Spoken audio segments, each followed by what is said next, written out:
Comme, je dirais, une de mes préoccupations, c'est de faire la pédagogie de l'idée idiote qu'il y a dans notre société, qu'on considérait qu'il y a une matière noble, le contenu, et une matière impure qui est la forme, donc la communication. Je trouve que l'endroit pour faire la pédagogie de ma vision, c'est évidemment Sciences Po.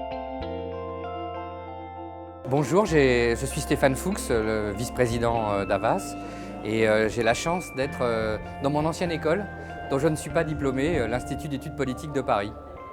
Ce soir, j'ai essayé d'expliquer que la transparence était un faux ami.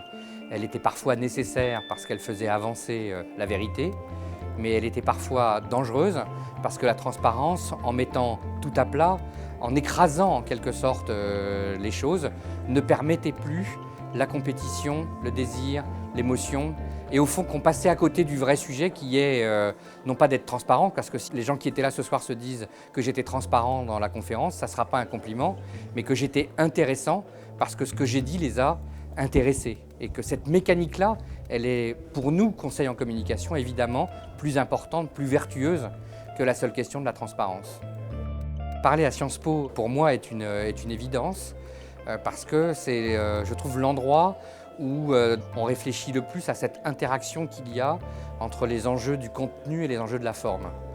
Cette conférence se déroule toujours en deux temps. Il y a un premier temps où j'ai fait en quelque sorte un petit exposé personnel sur les enjeux de la transparence et les enjeux de la communication dans nos sociétés modernes et complexes.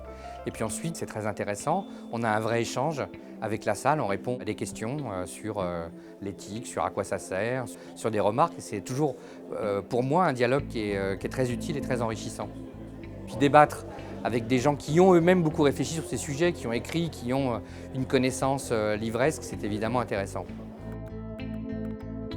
C'est l'offre qui crée la demande, il faut donc investir dans la nouveauté.